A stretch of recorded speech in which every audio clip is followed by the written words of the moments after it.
momento, né?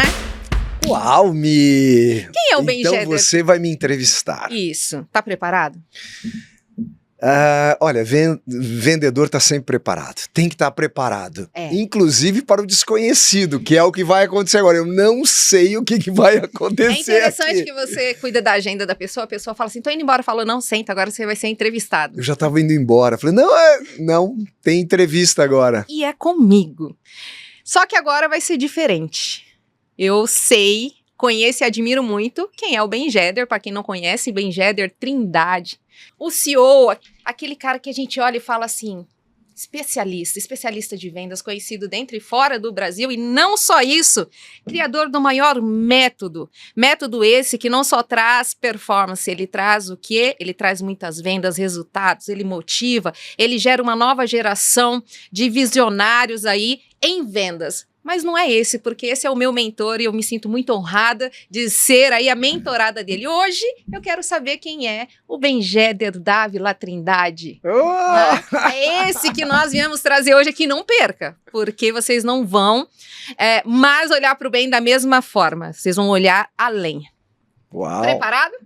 Bora, preparado. Aqui, eu vou tirar até o blazer, porque aqui você não é o meu CEO, aqui você é o Ben da Rosa, o Ben filho amado, o Ben irmão, né? Sim, verdade. O Ben pai, verdade. O Ben genro, o Ben amigo, o Ben que tem dores, o Ben que sofre, o Ben que se desafia todos os dias e que antes de levantar, ele tem que decidir ter uma ação, não pode desistir. É esse Ben que eu vou trazer aqui hoje, porque o Ben de vendas a gente já sabe. A expertise. O Ben, aquele cara que está à frente, liderando, conduzindo, a gente já conhece. Agora eu quero saber o Benzinho. Ai. Sabe? Aquele primeiro momento. Já vi que vai ser pesado. Vai ser duro para mim. Eu preparei aqui especialmente para você algumas perguntas e tenho que falar que eram muitas, eu tive que tirar assim... a dedo, e ainda acho que esse de frente com o Ben vai repercutir outros. Mas eu quero saber, Ben, hoje, qual foi... Nós sabemos que para todo grande lutador, para todo grande guerreiro, e uma das nossas temáticas, se não todas, é você performar e você olhar além do que você é capaz de fazer. Para todo gladiador, nós temos uma dor. Nós vamos criando raízes, nós vamos criando feridas, cicatrizes, é o certo. Qual foi a cicatriz que fez o pequeno Ben? Aquele pequeno Ben de família simples, como você sempre fala aqui, aquele Ben que vendia sandálias na ponte, né, que se ajoelhava para colocar naqueles pés, sujo muitas das vezes, uma sandalinha de couro, né? Pequeno ainda, jovial, que foi? Qual foi a dor, a cicatriz que fez você se tornar, não um Benzinho, o Ben Dávila, mas o Ben Trindade, o CEO, o criador do maior método de impulsionamento do Brasil e fora dele? Uau! O Ben, ele sempre foi sonhador. Eu sempre fui um sonhador. E talvez a escassez me impulsionou a buscar outras coisas. Eu, desde a minha infância, nós tivemos sempre uma vida simples, mas eu tinha amor dos meus pais. Mas eu vi um processo de escassez e vendo eles batalhando tanto, errando, acertando e lutando, e eu percebia que a escassez ela era muito dolorida e aprisionava os sonhos. E eu pensei, caraca, eu tenho que libertar os meus sonhos. E eu vou libertar através das vendas. Só que eu acabei não sendo direcionado para isso. Eu sou advogado, estudei muito, eu era sempre um bom aluno, mesmo no colégio, depois na faculdade, sempre fui um bom aluno, mas eu talvez deveria ter ido para a comunicação desde o começo, mas eu não tive essa direção. Talvez por falta de conhecimento dos meus pais. Eu fui o primeiro a me formar da minha família, então o primeiro a fazer universidade. Ninguém havia ainda cursado faculdade e eu tive essa oportunidade. Ninguém falava inglês ainda na minha família, tive de aprender a falar inglês para poder voar os voos internacionais. E o Ben é um sonhador. Esse é o Ben. Você acredita que grandes líderes são forjados de uma dor interna que move eles como uma máquina, como um trem-bala, fazendo com que eles não parem por nada? Você acredita? Eu acredito. E se sim, qual é? Esse que você nunca contou pra ninguém. Aquele bem interno. Não aquele que nós nos sentimos confortáveis. E olha que você me ensinou a neurociência. A neurociência, o nosso cérebro vai fazer você trazer aquilo que lhe traz um conforto e que não te compromete ao ponto de você ter que forçar para que saia. Mas aquilo internamente, você tem algo aí internamente que até hoje ele te impulsiona para que essa cicatriz, eu digo que é uma cicatriz que não fecha, ela tá ali e você sabe, quando você pensa em reduzir a velocidade, ela começa a sangrar. Sim? Estou pensando aqui, você falando, talvez a minha maior dor e o que eu sofri muito mesmo foi deixar Porto Alegre e vim viver o desconhecido em São Paulo. Isso para mim, certamente foi a minha maior dor, o meu maior desafio, porque eu vim viver totalmente o desconhecido, onde eu não fazia ideia, só tinha um sonho. Só tinha um sonho de... eu sonhava dar um carro para o meu pai.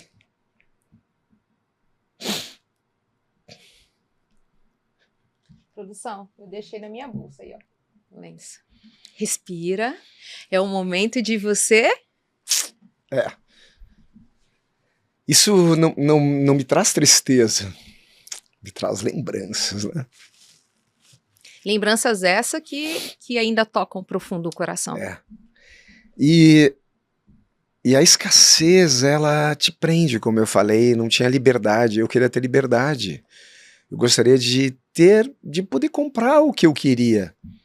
E coisas de menino, coisas da infância. Você tinha essa referência bem no seu meio ali de... A gente sabe quando a gente é pequeno, eu vou dizer uma coisa pra vocês. Eu descobri que era pobre com 11 anos quando minha mãe apresentou a minha carteira de trabalho e até hoje eu sou revoltada, não deixei preenchê-la. Mas a gente sempre tinha no nosso meio aquela criança que nós falávamos assim, nossa, chegava com aquela caixa de lápis de cor que para nós era normal 12, ela chegava com 24, você falava, nossa, né? Você via que eu tinha, em tempo de chuva, onde eu morava, nós tínhamos que ir com 2 sapatos. Um dentro da bolsa, efetivamente, para entrar no colégio, senão não deixavam, né? A gente ia entrar com o pé com lama. E o outro para a gente subir a rampa em dia de chuva, porque era uma subida muito, muito densa, a escola era na rua de cima. E tinha pessoa que chegava de carro, né? Descia ali, o papai descia com guarda-chuva e aquilo, na minha infância, eu não tinha como uma pessoa rica, mas alguém melhor do que eu, e que aquilo fazia eu sonhar e ser aquela pessoa. Tinha alguém assim no seu meio, alguém que convivia ali na tua infância, que você não admirava e queria ter aquela vida e você via-se limitado onde você estava? Eu percebi assim isso, porque eu nasci em Porto Alegre e toda a minha infância cresci no bairro São Sebastião. É um bairro simples, em Porto Alegre, que tem um bairro nobre do lado que chama Jardim Lindóia. É onde tinha a escola, eu sempre estudei em escola pública, mas a escola pública no Rio Grande do Sul era muito boa. Tanto é que eu percebi, eu tive muita facilidade na universidade e tudo mais aqui em São Paulo, graças à minha escola estadual pública. Só que era no bairro nobre. Isso que é interessante, a escola ficava no bairro nobre, então eu tinha um monte de colegas ricos. E nós morando, assim, num apartamento pequeno, onde eu dividia o quarto com meu irmão, com o Ben-Hur. Beijo, meu irmão. Dividia o quarto e aonde era o salão de cabeleireiro da minha mãe. Então, durante o dia, minha mãe trabalhava no salão de cabeleireiros, que era o nosso quarto, e à noite nós abríamos o colchonete. E eu lembro que, deitado, eu olhava o chão e eu via os cabelinhos, né? Porque não conseguia, às vezes, recolher todo o cabelo, né? E eu lembrava todo dia que eu estava dormindo no salão de cabeleireiros da minha mãe. Não tinha o seu quarto. Eu não tinha meu quarto. Depois a mãe prosperou, conseguiu colocar um salão de beleza no bairro. Então saiu do apartamento pequeno onde nós morávamos. E daí nós passamos a ter o nosso quarto, eu e o Benhur. Era o mesmo quarto e o quarto que nós dividíamos. Como era mole aquele colchonete, caramba, eu deitava, afundava. E no frio, no Rio Grande do Sul ainda, me diga. Daí a gente passou a ter cama, daí a gente teve cama, depois que saiu o salãozinho da minha mãe, ela teve um salão bem bonitinho, numa rua do bairro, nós passamos a ter uma cama. Falei, pô, que legal, eu tenho uma cama agora. E foi muito especial isso. Então eu lembro nitidamente o quanto nós tínhamos uma vida simples, porque eu de alguma maneira ia na casa dos amigos que, poxa, tinha uma vida de abundância. E outra coisa que me marcava, que tinha um primo distante de uma família abastada do Jardim Lindóia, que as roupas usadas vinham pra gente. As roupas de doação dele, eu lembro uma vez na escola que eu tava de calça jeans verde. Daí me fizeram voltar da escola porque não podia usar o jeans verde, porque só podia usar azul. E era um dos presentes de calça usada, né? Então eu recebia as roupas usadas do primo, que tinha talvez o meu tamanho, então ele as coisas que não queria mais vinha pra gente. Para mim e pro Benhur, mas era especificamente para mim pelo tamanho. Então eu lembro, aí eu percebia que a gente era muito simples mesmo. E uma coisa que liga e que você passa em seus treinamentos e me ensinou, então você viveu a real experiência da influência. O meio que você está é o que você se caracteriza. Se vocês estiverem aí, criação, sobe aqui na tela aquela foto compartilhada pelo nosso grande, aí é o grande Ben Jeder, aonde tem os cachorrinhos, lembra? Aí vocês vão entender o que eu tô falando aqui nessa tela. Onde você está, você vai seguir a influência daquele lugar, certo?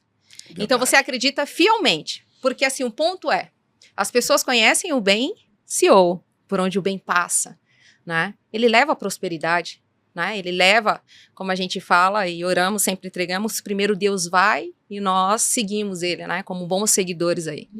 Então, por onde o Ben passa hoje, as pessoas olham a grandeza, as pessoas olham a bênção, né? Mas as pessoas não conhecem o Ben que está por trás daquele personagem criado que ele tem que ser diante das negociações, diante da empresa. Hoje, você olhando no espelho, sem ninguém vendo... Eu tô conseguindo trazer o que você tá querendo, Mi? Nós vamos chegar lá. É isso, porque a gente cria cascas. Eu sou uma cebola. Eu tenho as minhas cascas. E eu tô tirando. E daí eu me emociono, não tem como. Mas eu fui criando cascas, eu fui criando proteções, assim, para menor frustração acontecer.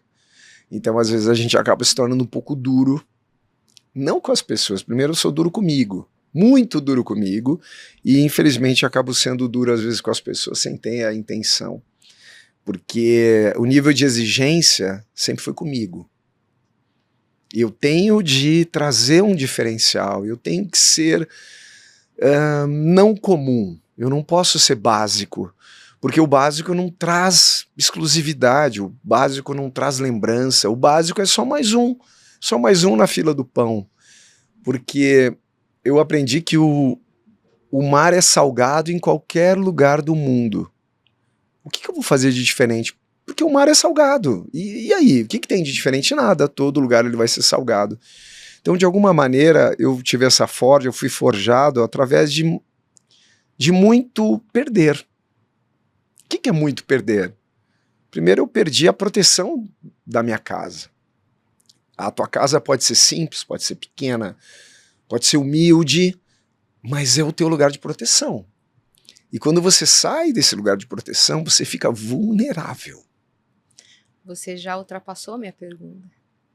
E já encheu os olhos já. Como que a gente faz? Porque as cascas que eu tô tirando é para um propósito, como você sempre me ensinou. Uhum. Lembra? Mi, tudo que você for fazer, veja primeiro qual o Propósito. Ben-Jeder Trindade. Uhum. E o que eu tô fazendo com você é descamando essa cebola. Uhum. Você vai entender o porquê. Uhum. E você se antecipou um pouco, mas eu vou trazer para você bem. Você, o bem, quando ele levanta, se olha de frente com o espelho, sozinho, só tá o bem. Não tem palco, não tem holofote, não tem pessoas julgando, olhando, calculando os teus passos, porque desde o início para você, você teve que lutar contra uma realidade sua. Você foi Sim. criando cascas porque você sabia que você tinha que provar para os outros quem realmente você era e o valor que você tinha. Logo, entra aquela frase do bem que a média não cabe para nós temos que ser acima da média, porque a média é o mínimo que você pode fazer, não é? Quando você é contratado numa empresa, dar o seu máximo é o mínimo que você está fazendo, né? Você está sendo pago, né? O diferencial vem o que você vai entregar mais, e isso é na vida, e o bem viveu isso na vida, tudo que você traz é realmente aquilo que você viveu. Mas o bem que tá aí dentro, aquele bem que tem medo, aquele bem que tem frustrações, aquele bem que se preocupa, quando ele tá sozinho na frente do espelho todas as manhãs, tarde ou noite, o tempo que você tem ali no seu privativo, na sua privacidade, sem holofote, sem palco, o que você fala pra você mesmo ali? O que você espera? O que você se cobra naquele momento? Só o bem com o bem. Uau. O que eu me cobro?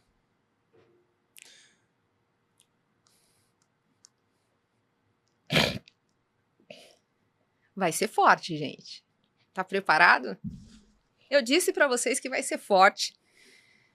Porque para que vocês entendam o que é passar pela forja, é só vocês tendo realmente um guerreiro com muitas cicatrizes, que se torna gigante diante de algo tão pequeno. Sabe por quê? Porque ele sabe que se ele titubear, outro vem e passa por ele. Ele não tem essa escolha. Esse é Ben-Jeder Dávila Trindade. O que eu penso sempre é que eu não posso desistir. De fato. Não posso.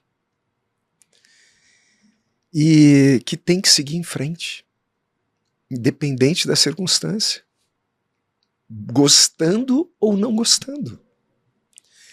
E eu acabei aprendendo algumas coisas, de tirar algumas coisas do meu vocabulário que muitas vezes as pessoas não compreendem, porque o não acreditar te prepara para o fracasso. O não acreditar te prepara para o fracasso. O não acreditar te prepara para o fracasso. Olha isso. É isso. Eu nunca tinha falado isso. Então eu me desconstruo e me construo todos os dias. Toda vez que eu me olho no espelho, eu agradeço, porque eu estou vivo, agradeço a Deus pela vida, e eu penso, o que eu vou fazer a mais hoje? O que eu vou entregar hoje que eu não entreguei ontem? Então essa cobrança que eu me faço, eu acabo estendendo muitas vezes para os meus, para minha família, para o meu casamento, para os meus filhos, para a minha equipe. E foi postado essa semana na minha rede social que muitos dormem sem enxergar o potencial dos seus sonhos. E eu vejo isso.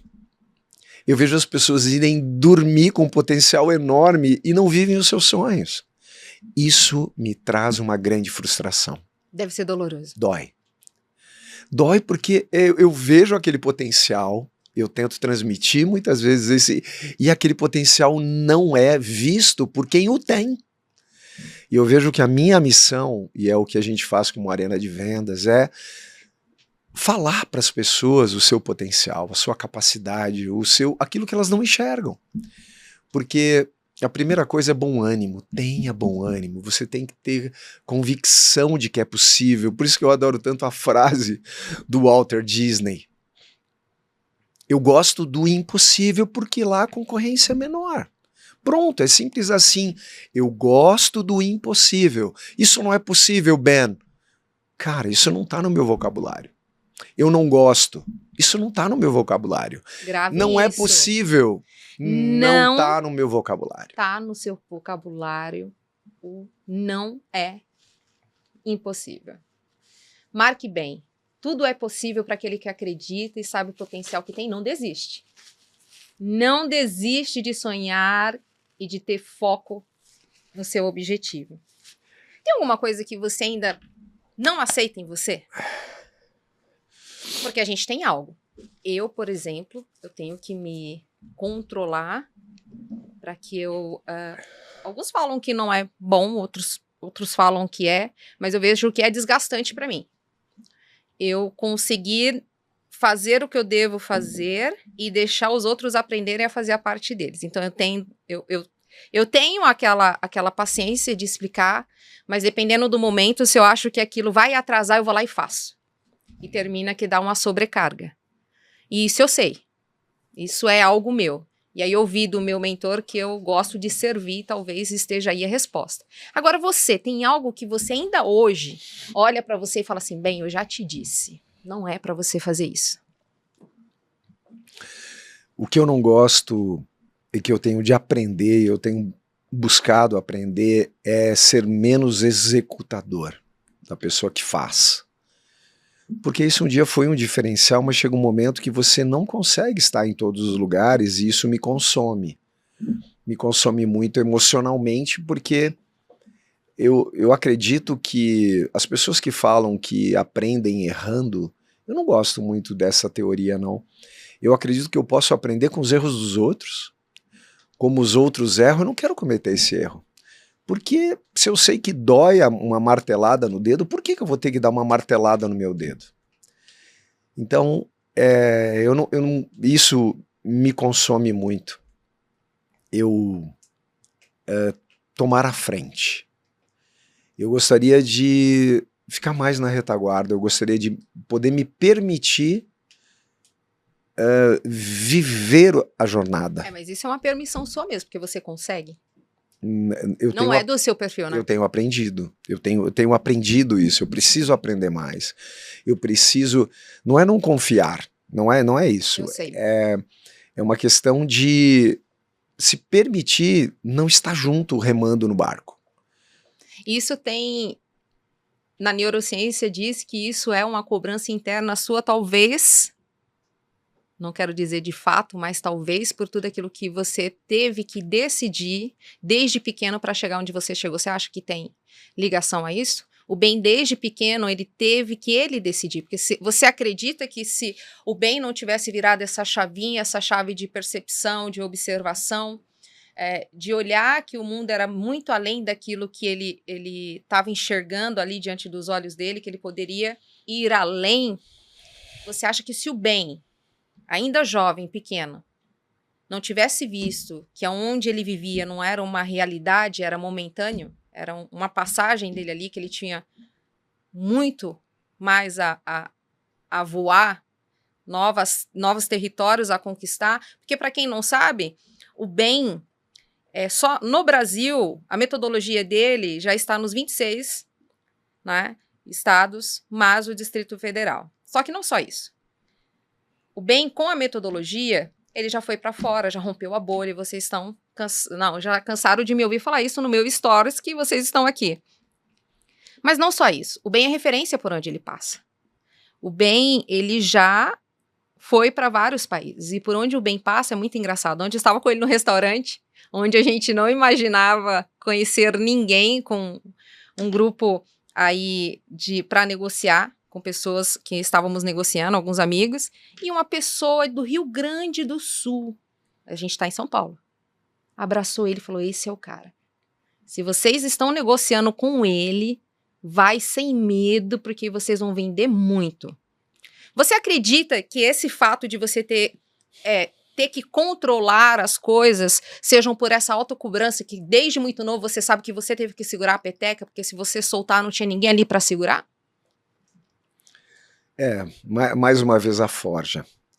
O que que eu tenho... Eu tive de me permitir viver esse sonho, e para ganhar a gente tem que perder.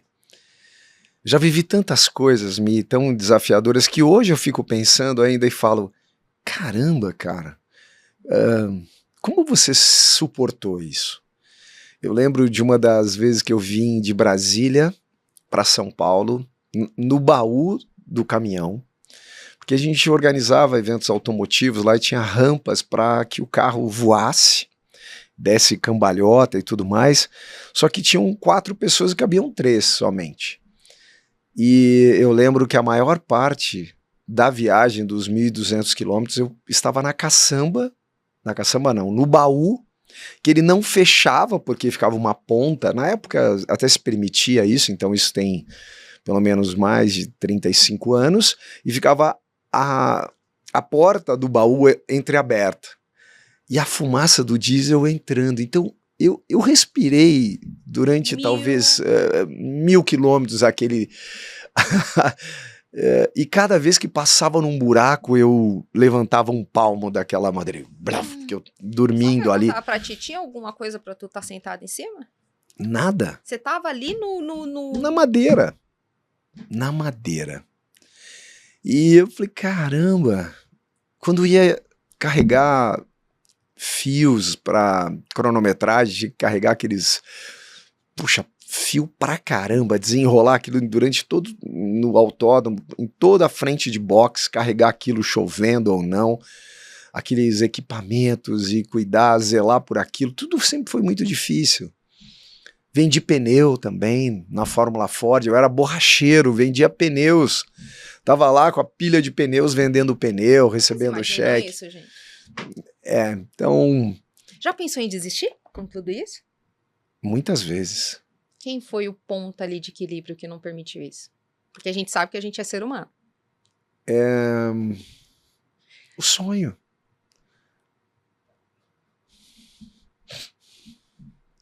O não, talvez, decepcionar os pais por ter saído de casa com um sonho, uma mala. Certamente, isso está no meu HD. A partir do momento que eu deixei quem eu amava, eu tinha de dar o meu melhor. É muito mais que amor, né? Bem, a proteção, seu porto seguro. E eu transformei o meu chorar, o meu doer em estudar. Então eu estudava mais, eu dormia menos, eu me dedicava mais, então eu tinha de ser o melhor no trabalho. Então eu precisava ser o melhor em tudo que eu fazia, porque eu não tinha plano B. E eu sempre falei para quem estava comigo, olha, tem sempre uma cachoeira na minha frente. Só que não tem lugar para parar o meu barquinho nem à direita nem à esquerda. Eu tenho 2 opções, remar ou cair naquela cachoeira e morrer. Eu não tenho outra opção. E eu sempre escolhi remar. Eu não tenho outra opção. Você deixou Porto Alegre, deixou sair da sua família, sua segurança, como você bem disse, para estudar, né? Saiu com uma mochila nas costas. Sim. Sozinho, veio de lá para cá. Você tem história... Você sabe que eu não me despedi. Sério? Não me despedi porque eu não sabia se eu ia ficar em São Paulo. Eu falei, eu vou testar, eu vou tentar. Só que a partir do momento que eu saí, eu falei, eu não posso mais voltar. Eu não pertenço mais àquele lugar. Foi uma decisão. E quando eu decidi, não, eu vou ficar em São Paulo, eu vou desbravar esse lugar que é poderoso, eu vou ter que ser poderoso. Eu vou ter que ser forte, eu vou ter que aguentar. Você teve alguma referência, bem, para continuar? Porque quando a gente fala mudar de uma cidade para outra, é totalmente diferente de um estado para o outro. Sim. Né? Você fala, eu moro aqui em Alphaville, eu vou para o Morumbi, né? Porque lá tá mais próximo de algo, de algum sonho. Enfim, é uma coisa. Você mudar do Rio Grande do Sul, oposto, né? Para São Paulo, sozinho. Você teve aqui, ou nesse percurso, ou encontrou alguém que te fez ser a tua inspiração, o teu foco principal? Porque nós sabemos que nós, quando jovens, a gente tem quando infância a gente cria, igual você falou, meu sonho era dar um carro pro meu pai, era ver minha família melhor, né? E isso é algo que a gente entrega porque a gente ama, né? A gente vê ali o esforço, quem nos deu a vida.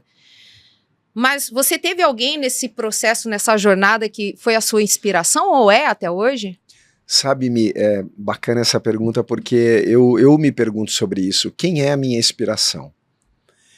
Eu tenho muitos. E todas as pessoas que me inspiraram, todas elas têm defeitos como eu, mas têm qualidades. Então eu fui pegando qualidades de muitas pessoas. Então o Ben é um pedacinho de tantas pessoas que eu aprendi, eu falei, isso é bom, isso vai trazer coisa boa. Então eu tinha na minha casa, a minha mãe, uma mulher sempre muito dedicada, super esforçada, cuidadosa, zelosa, que estava sempre cuidando da gente com muito proteção na condição dela, e uma mulher que sempre transpirou amor. Uhum. Já o meu pai, uma pessoa diferente, mas um cara assim que sempre trabalhou, nunca vi coisas ruins do meu pai. Não vi gente cobrando meu pai, eu não vi. Então isso para mim eu via estudando, mesmo ele não fazendo universidade. O meu pai era um cara que estudava e organizado. Ele sempre foi um cara organizado. E eu observava isso dele, e a minha mãe uma comunicadora, uma vendedora nata que cortava cabelos. Uhum. E eu tive também o exemplo do meu tio, que eu trabalhei com 13 anos, eu trabalhei para ele 12 para 13 anos, que foi minha primeira carteira assinada, que eu fui office boy no escritório. Qual que ele trabalhava, Adailton. Tio Adailton. Tio Adailton. E o tio Adailton sempre foi também um comunicador nato, e eu ficava observando ele atender. Porque quando ele estava no hotel, porque ele é sócio ainda de um hotel na Serra Gaúcha. Ah, você... Uhum. Isso, eu ficava observando ele atender. E eu, caramba, ele se conecta às pessoas, ele é autêntico, ele é uma pessoa que faz a diferença e é amado. Vários exemplos de atitude, mesmo sem falar uma palavra para você, sem conduzir você era um observador. Observador, sempre fui. Outra pessoa que eu tive a oportunidade aqui de trabalhar na cronometragem e que me ensinou muito sobre disciplina foi o Ciro. E acabei ficando com ele, fiquei na casa dele, logo quando Ciro vim para Não, o Ciro Bauman. Ciro Bauman. Isso. Esse é novo. É. Então eu morei na casa dele e trabalhava para ele. E ele foi um cara muito disciplinado. E o que o Ciro Bauman, qual era o nicho dele? Qual que era? Cronometragem. Então por isso que eu viajava o Brasil aí fazendo cronometragem nos autódromos. Isso mesmo. Fazia cronometragem de hipismo, de kart, de monoposto, como Fórmula Ford, Fórmula Uno, motocross, enduro. Então eu rodava os lugares assim. Então meu final de semana era trabalhando. Então eu trabalhava durante a semana, estudava à noite e trabalhava de final de semana também. E então eu fui aprendendo de cada uma das pessoas que eu fui passando, eu peguei um pedacinho. Um disciplina, o outro organização, o outro dedicação, o outro sorriso autêntico, o outro um atendimento de experiência. Eu sou um Frankenstein. Eu sou um Frankenstein. Eu sou um pedacinho de todas essas pessoas que de alguma maneira me influenciaram na pessoa que eu me tornei.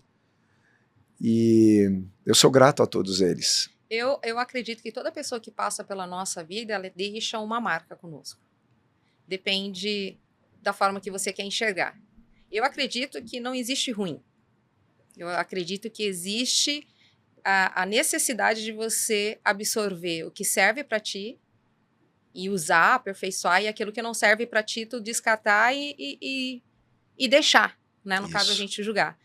E a palavra que eu levo de ordem, eu já sabia, e Deus trouxe no meu coração, através do culto que eu comentei com você, que até Judas foi uma peça principal para se cumprir o propósito. É verdade. Então, e recebeu um beijo no rosto, e morreu sendo amigo de Jesus, né? Jesus não renegou ele, né? Ele não renegou. Não tem, verdade. Né? Porque era necessário. Então, eu acredito que tudo que faz bem na nossa visão, ou na nossa visão não tão bem assim, é necessário para a gente se tornar quem é. É né? isso. E o que te mantém humilde, bem? Porque quem não conhece o bem é aquele que divide a marmita com a gente, é aquele que compra o PF, é aquele que nos leva também em restaurantes, que a gente tem que ficar olhando para o lado assim para ver a pessoa do lado se ela sabe mais que você, qual que é daquela monte de faca que você tem que pegar. Este é o Ben-Jeder Trindade, ele leva com um sorriso, com a simpatia que ele é. O que mantém você nessa visão, sendo bem de origem? Essa humildade. Eu acredito que isso eu aprendi com a minha mãe. A minha mãezinha é uma mulher muito carinhosa com todas as pessoas. E minha mãe sempre foi é uma mulher muito verdadeira e que ela entrega muito amor. Ela adora abraçar as pessoas e a minha mãe nunca fez distinção a ninguém. Do mais simples, não posso dizer o mais poderoso porque ela não teve acesso a isso. Então ela sempre tratou todos da mesma maneira. Mas eu quando estudava, porque me dedicava muito a estudar na faculdade, que era a minha oportunidade de virada de vida, eu sempre tive uma frase assim, coladinha na parede onde eu ficava, que era: Jesus é um modelo, sempre o seguirei. Tudo o que almejo, nele encontrarei.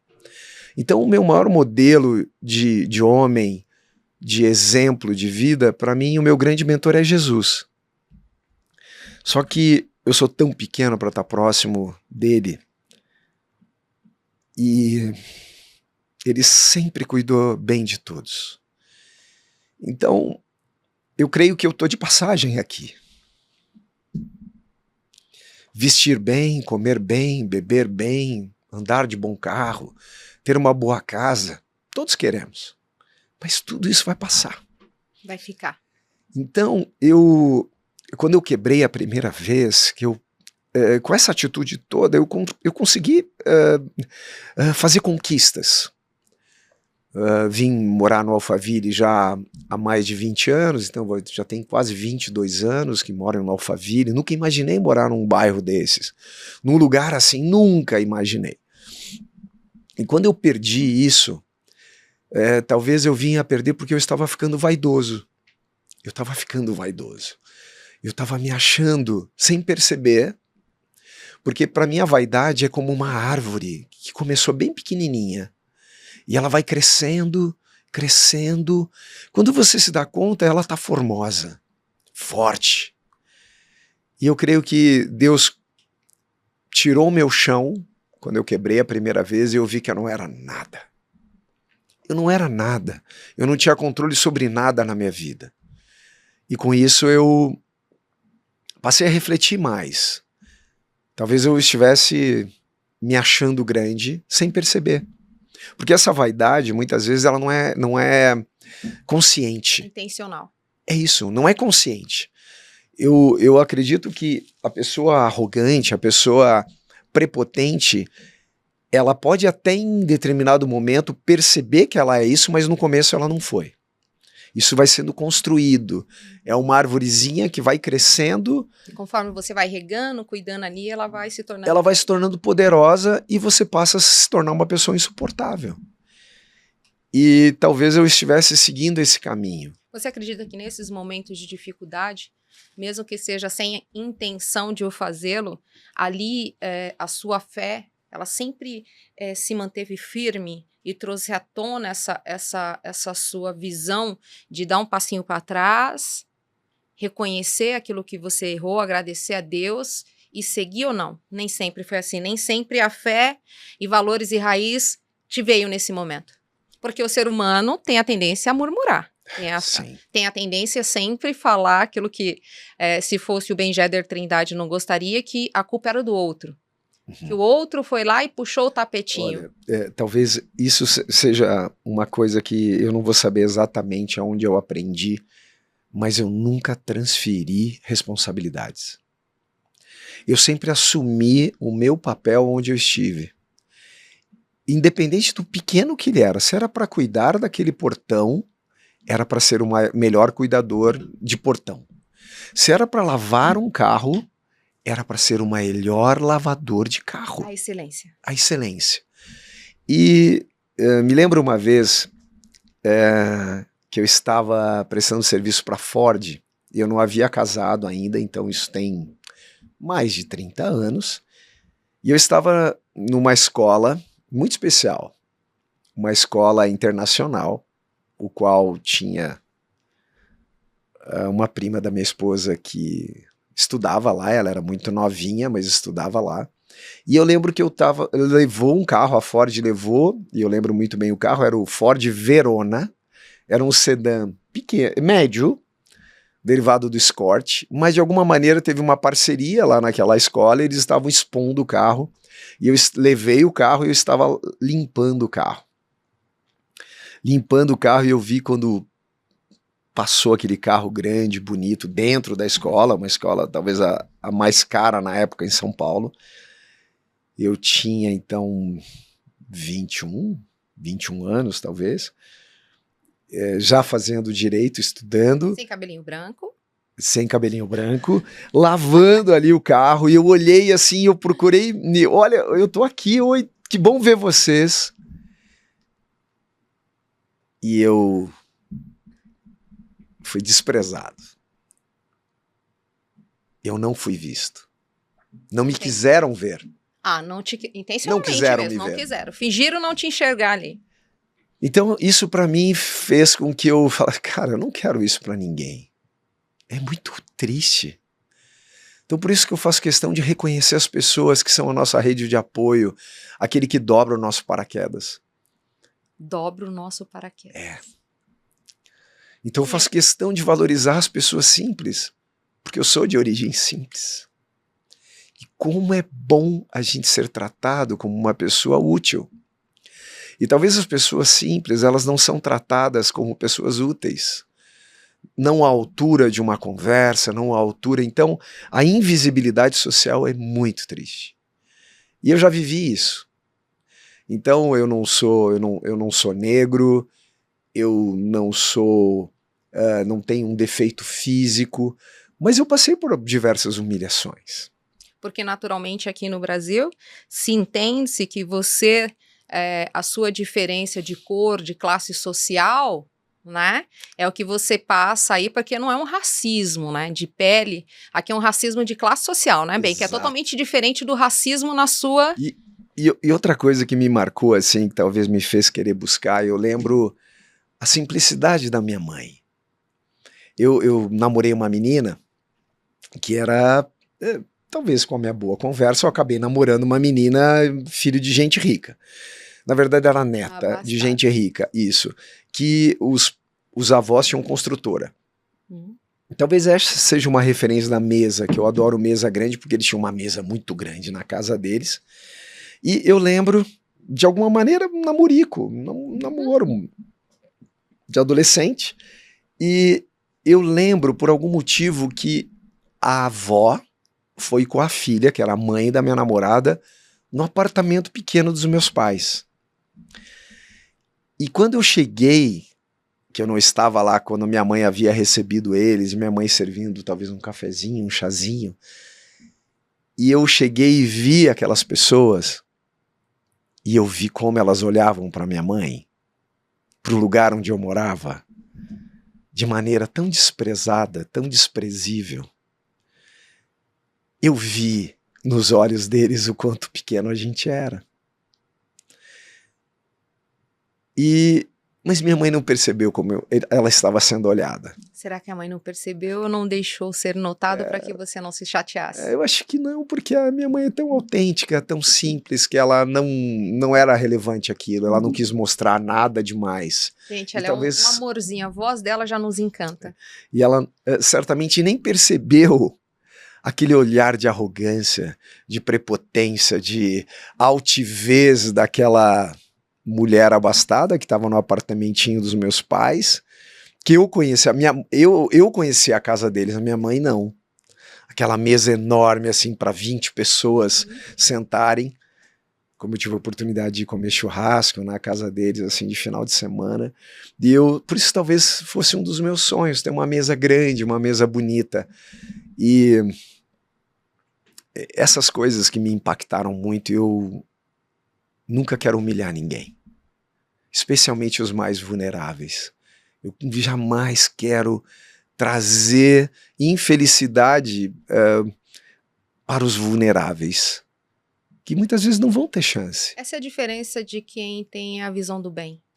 O bem que eu falo é o bem propriamente dito, não da pessoa do Ben Jeder, mas quem tem a visão espiritual para o lado do bem. Porque muitos em situações parecidas estariam hoje tristes, reclamando, achando que o mundo devesse alguma coisa, pessoas amargas e paralisadas, enquanto outros serve como combustível para que ele engate ali as marchas necessárias para chegar no seu objetivo e passando por cima de qualquer obstáculo. Sim. Não murmurando, né?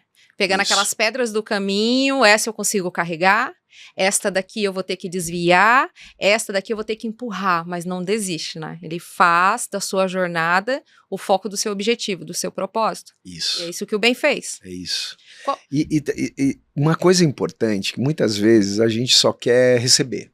Sim. É uma particularidade. O não é tão difícil. É isso, eu quero receber, eu só trato bem quando me tratam bem, eu só gosto de tratar os outros bem quando eu sou bem tratado. Daí eu percebi que isso não ia me trazer vantagem.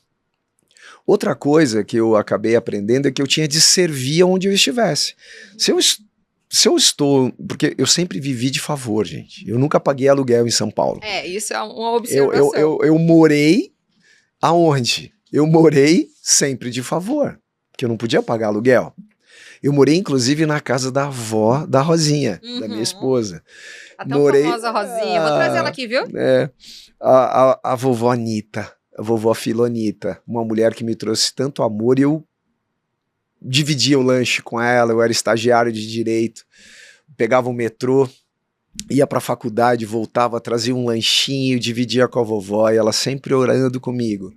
E o que eu podia fazer? Eu ajudava, eu pintava, eu lavava a louça, eu organizava, eu não deixava nada de trabalho.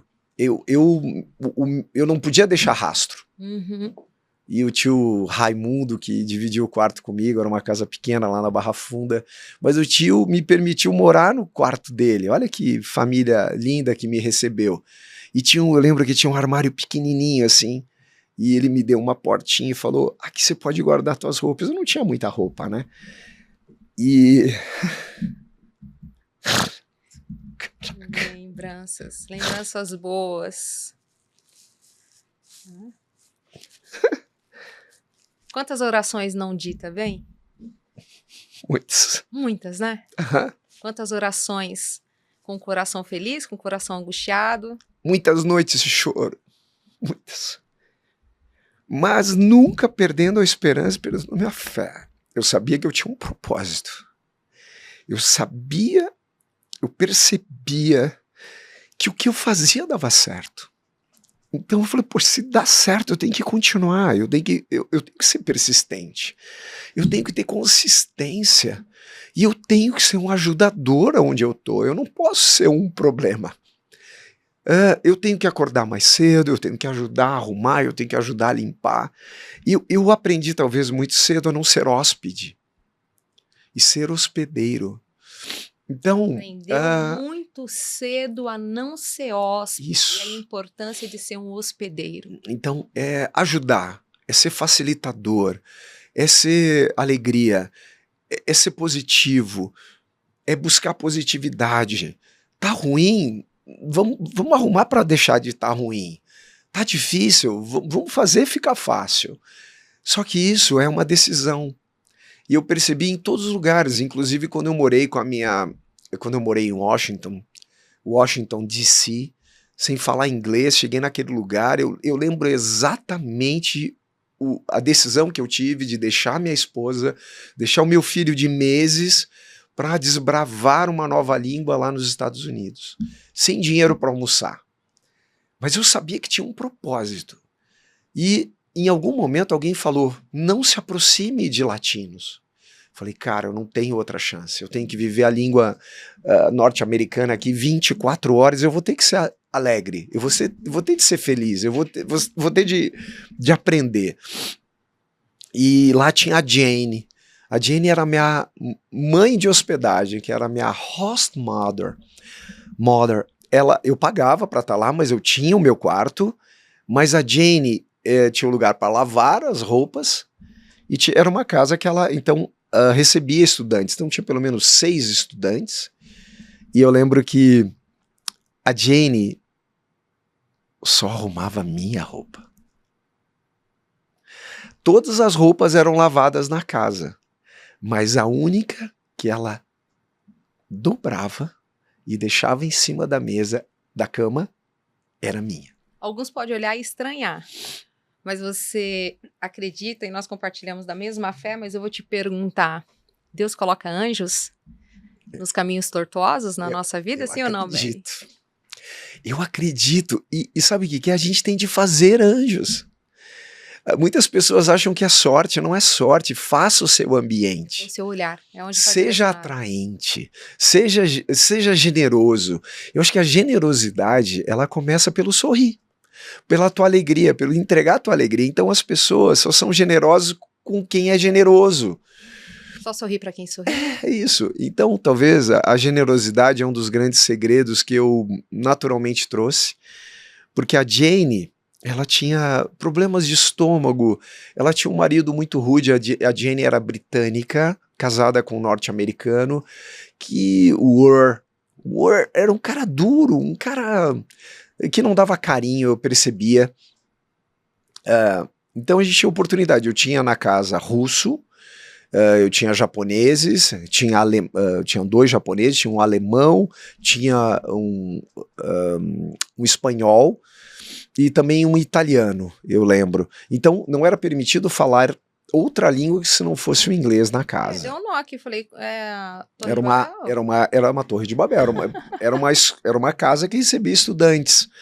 E a função da Jane era receber, enquanto o Ur era um corretor de imóveis, e ela tinha problemas de estômago, e eu queria aprender. Então eu dirigia para Jane, eu limpava a cozinha para ela, eu deixava o meu quarto impecável, eu passava pelo quarto dos outros, tudo desarrumado, bagunçado, eu não saía sem arrumar minha cama, eu limpava o meu quarto, deixava a toalha estendidinha, não estragando um móvel, eu via que o pessoal esticava a toalha molhada, ou deixava a toalha molhada em cima da cama.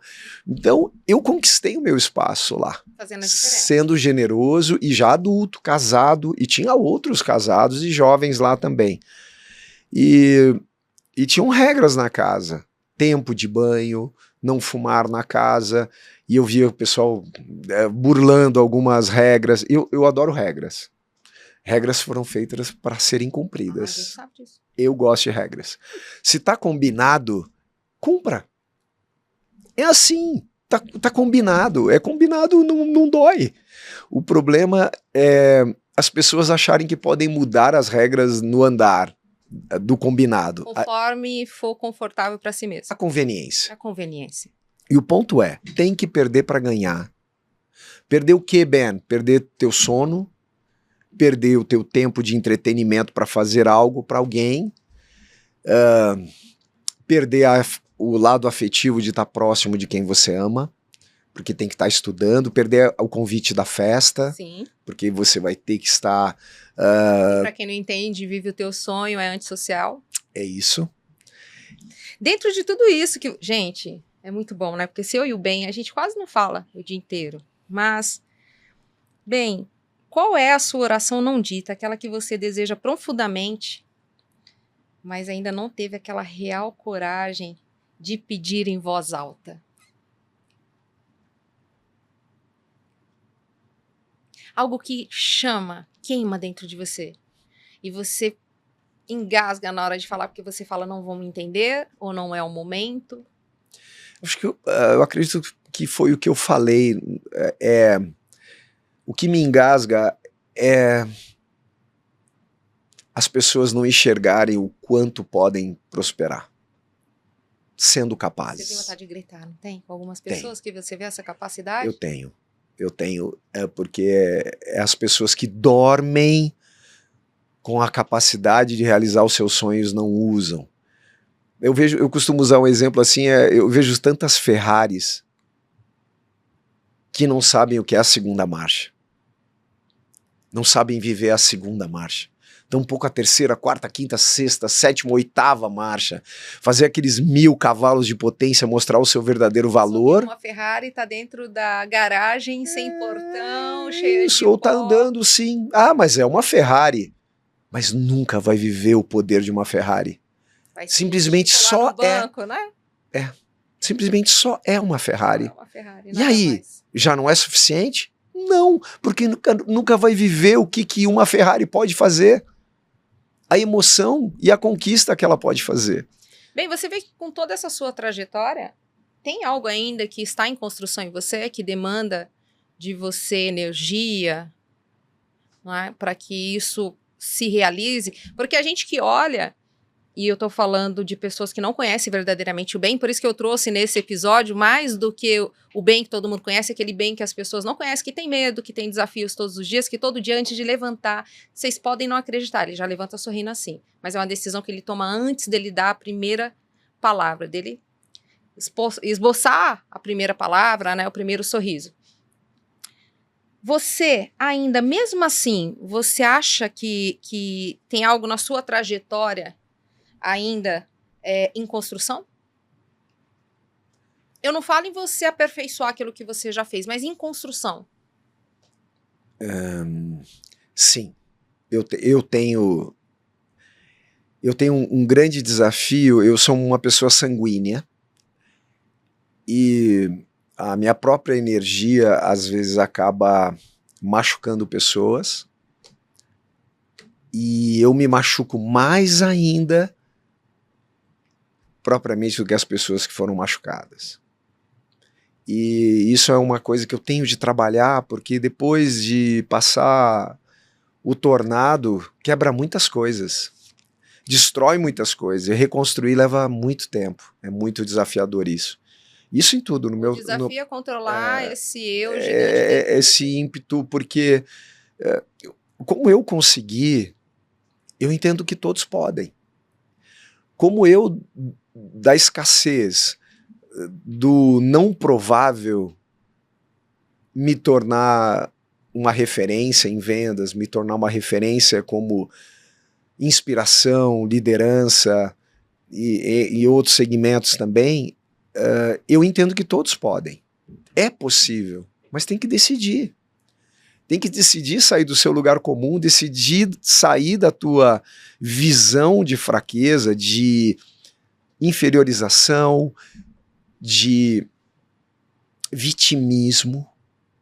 Então eu tenho e isso, quando eu vejo pessoas querendo serem vítimas, isso me dói, porque é escassez. É pessoas que aceitam viver a humilhação. E que acham que isso vai trazer alguma benfeitoria. Exatamente. Então é isso que grita em mim. E eu peço que Deus me dê sabedoria para que eu possa controlar esse ímpeto, porque é uma verdade que nem todos vão conseguir. Mas eu quero ajudar aqueles que querem. E esse é o meu sonho, é ajudar aqueles que querem a mudar suas histórias de vida como eu mudei a minha. Só que eu perdi muitas coisas. Perdi o meu tempo em família, eu perdi, talvez muitas vezes, ver meus filhos crescendo, os momentos mais especiais de Dia das Mães, de aniversários, porque eu estava no final de semana trabalhando. Quantos Dia das Mães eu perdi? Quantos aniversários eu perdi?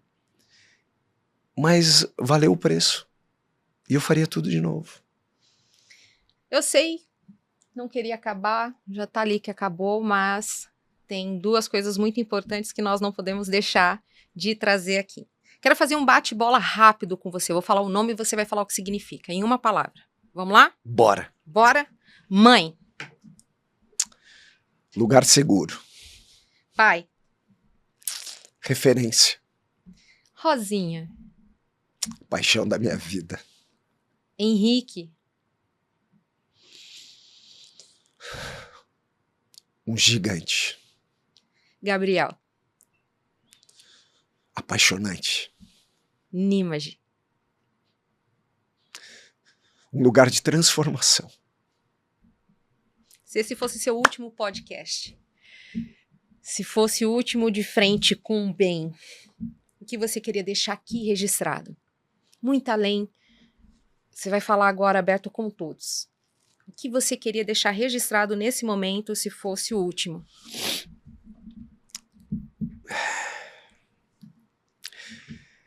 Deixe de ser vítima da tua história. Seja intencionalmente desigual. Busque o impossível, independente da concorrência. E seja autêntico. Não seja o que você não é. Desenvolva a tua habilidade para que você possa ser único. Então, entenda qual é a tua raridade, porque você tem a sua raridade. Fale não com quem você ama, fale com pessoas que vão falar a verdade sobre você. Porque muitas vezes as pessoas que nos amam, eles não vão falar verdadeiramente o que você é. Então, ouça de pessoas que vão querer o teu melhor. E busque ser intencional. Coloca amor, independente do que você não gosta. Independente do que você não... Eu nem sempre gostei do que eu fiz. Eu muitas vezes não era apaixonado, mas eu me apaixonei. Então faça com paixão, porque isso é transformador, é quântico, isso é sobrenatural. Coloca o sobrenatural na tua vida. E eu vou te dizer que isso vai transformar não só oportunidades, mas você vai ter oportunidade de sentar com reis e rainhas. E você vai se surpreender. Show. Eu tinha marcado algo aqui para trazer para a tua audiência do livro do Ben-Jeder Trindade. A experiência encantadora de vendas. Como conquistar clientes, ser um campeão de vendas e lucrar muito. E por que dessas perguntas que eu trouxe para o Ben? A construção desse homem gerou essa expertise que motiva e impulsiona, já salvou muitas vidas, realizou muitos sonhos, e por onde o bem passa, ele é um caminho de luz. Então, você que ainda não adquiriu, não leu, não perca tempo. E tem uma mensagem que ele trouxe aqui de Morpheus, que ele fala assim, na página 106. Cedo ou tarde, você vai aprender, assim como eu aprendi. Que há uma diferença entre conhecer o caminho e percorrer esse caminho.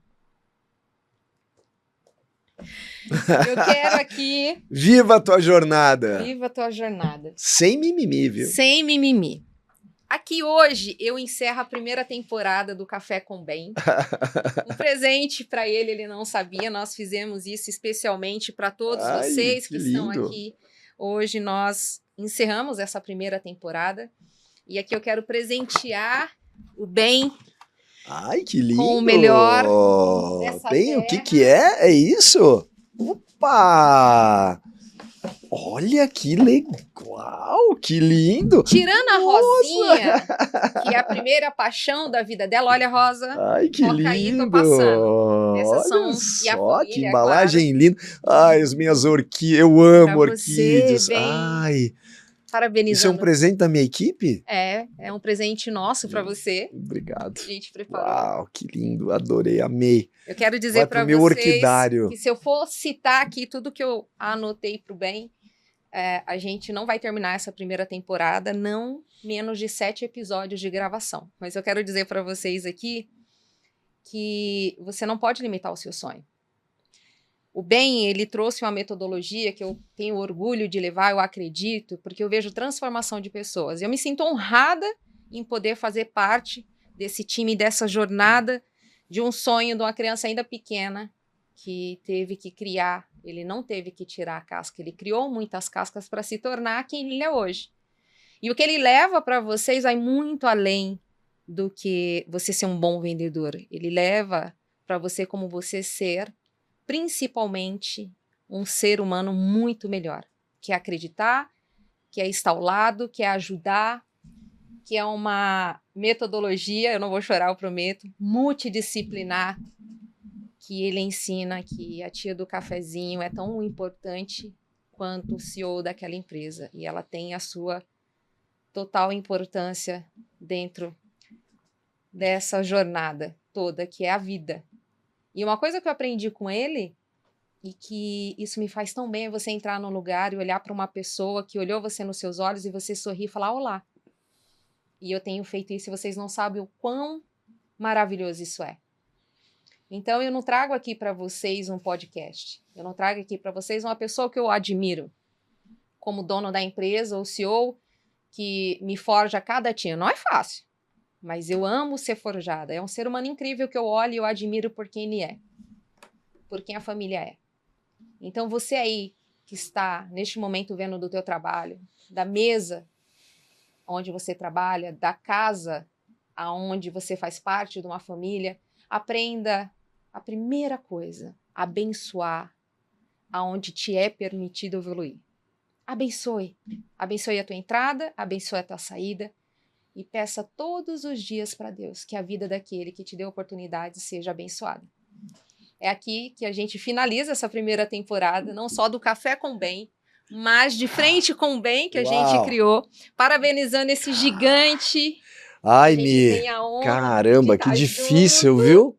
E eu digo para vocês, acompanhem, porque tem muito mais por vir.